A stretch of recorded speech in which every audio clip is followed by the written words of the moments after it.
So pituitary tumours are one of the most common tumours we see in the brain, and if they become symptomatic either by secreting excess hormone or becoming very large, the gold standard or best treatment for most of these patients is surgery, and that surgery is keyhole. It's one of the best examples of keyhole surgery, in fact, in the brain, and we go through the nose to access the base of the skull, which is where the pituitary lies. The most serious risk of pituitary surgery is injuring the blood vessels that lie on either sides. So the carotid artery, which is the pulse you feel in your neck, travels up the neck and to the skull base and lies on either side of the pituitary gland, immediately adjacent to it, in fact. And if you injure this vessel, really the only way to stop the bleeding is to close the vessel off, and that could lead to stroke or death. We are particularly focused around bringing AI into endoscopic pituitary surgery, as the surgery is quite delicate and intense. So we are providing guidance in the form of instrument tracking, instrument tissue interaction, how well their course of surgery is or trainee surgery is, to evaluate their performance. While a surgeon is operating, this AI or computer vision models will be able to provide assistance, highlighting, for example, critical structures. Importantly for this kind of research, the surgeon always remains in control, is holding the instruments. This is just an assistant technology. Through our collaboration with Queen Square, the Institute of Neurology and Neurosurgery, we acquired large set of data from a patient cohort.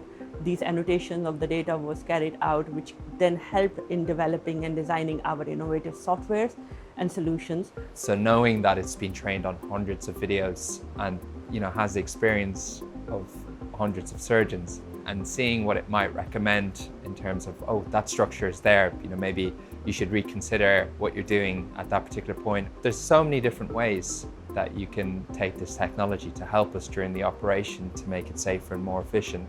To those people who are feeling cautious about it, I would say it's correct to feel cautious about AI or indeed any new technology being entered into theatre.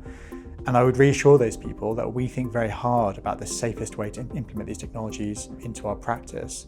Our first responsibility is to our patients, and we have to make sure that whatever data that we're collecting, we do it in the safest way possible, keep everyone involved in that decision making and be totally open about it. So knowing that you've got the right permissions and got the right security, it really enables you to pull in the right team safely and coordinate that entire process. We are actively collaborating with various other departments, including Department of Medical Physics and Human-Computer Interaction, where they are helping us design the interface for this software.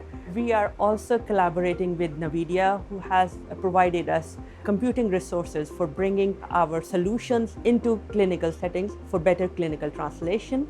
Trainees who have been exposed to this absolutely love the use of AI in this context. There are lots of reasons for this, but something that's been suggested frequently is that they feel it's quite a safe way to ask questions where they might be embarrassed to do that in real life to a senior consultant.